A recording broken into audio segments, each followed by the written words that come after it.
Welcome to Ali's Bespoke Design Service. In this video I'm going to show you how to make a quilted bedspread. The materials that you're going to need for this is your top fabric, your lining, wadding, and then needles, pins, a sewing machine, overlocker possibly if you have one. So this is the fabric that I selected. And now I'm going to cut out all of my fabric panels ready to start constructing. Once you have cut out your fabric, then what you need to do is overlock or neaten the edges of your fabric to stop them from fraying. If you haven't got an overlocker, it's absolutely fine. You can just set up your normal sewing machine on a zigzag stitch and that will work just as well. The beauty of an overlocker is that it actually cuts and neatens at the same time.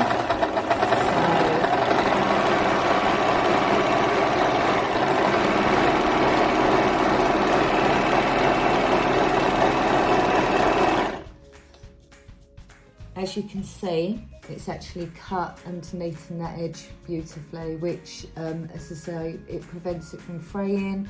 And then when you actually construct your product, your garment, whatever it might be, it just gives a really lovely, neat, professional finish. Obviously, another thing that you need to check is that your measurements are correct before you obviously overlock the edge. So I know that overall I want this section to be 25 centimetres and the same as the rest of the border.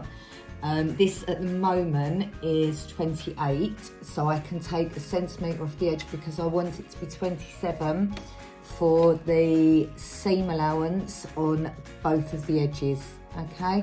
And the seam allowance for this I'm going to use a centimetre. So when I am going to overlock the centre section, which is my pattern section, you'll see that on some of the fabrics that you might buy, it might have a really large border to where the selvaged edge is. So this is the selvaged edge, and you can see that the pattern starts about 2.5 centimetres in.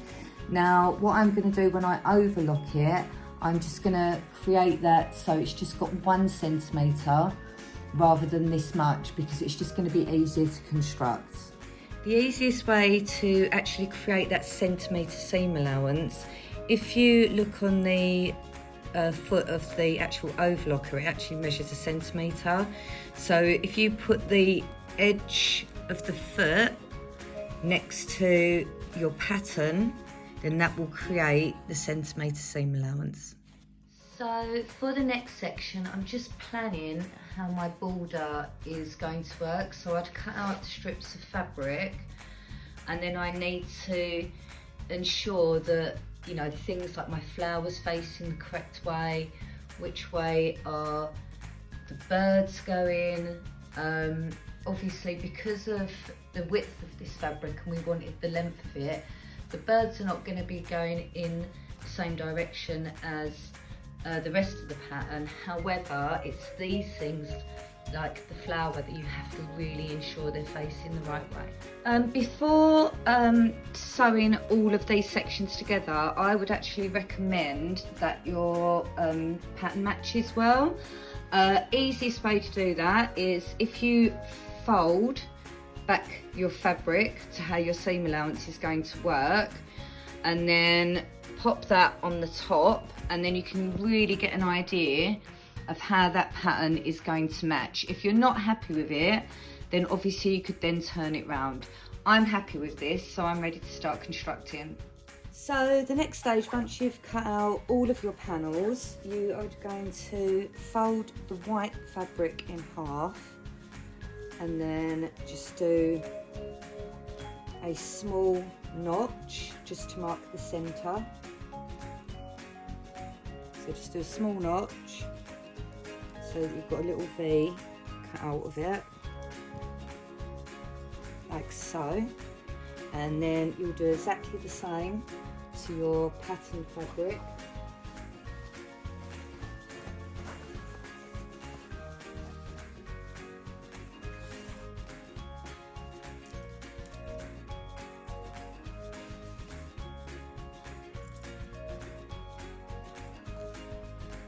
And then you can match up your white fabric and the pattern fabric by matching the notches, and then you'll just pin along there and then machine that in place. So once you've stitched the two sections together, it will look like this, which is why you had to mark the centre point.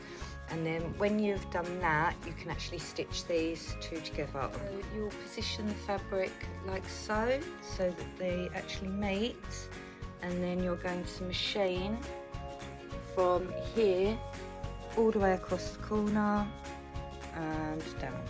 So once you've stitched it in position, you can just cut the corner.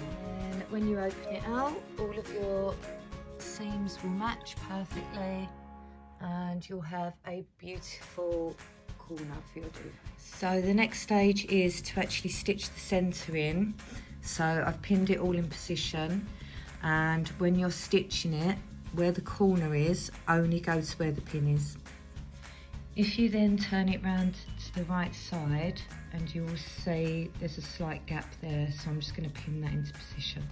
For the corners, I've just done a small little slip stitch. The duvet is now constructed, ready for the lining. I've actually placed it on the bed just to check it for fit, and I would actually like it a couple of inches longer because my client requested that it meets the floor, so I've just added this additional border. The border's now in place and I stitched it in position. Once you have put all of your sections together, then you can add the wadding back, and then you just pin it all into position. Once you've put on the wadding, then you pin the lining onto the actual front of the duvet, and then you can cut away the excess wadding. Okay, so all of this which is on the edge. And now I'm going to machine it. You must make sure that you leave a gap when you're sewing, so that you can turn it around the right way. I always just put a double pin so I know where to start, and then I'm going to go all the way around, and then I will finish at the other double pin. Okay, and then so you can bag it out. Once you have stitched the lining in place and bagged it out, you need to pin into position where the border is and when you're going to do your stitches as well. I am actually going to do stitches on the inside, the outside, and on the cross section here. And here is the final quilted bedspread. Thank you for watching my tutorial on how to make a bedspread. Please feel free to subscribe, it would be absolutely lovely. Also, you can browse my products that I actually make at www.aliesbespokedesignservice.co.uk. All made to order and all bespoke. Thank you for visiting and see you soon.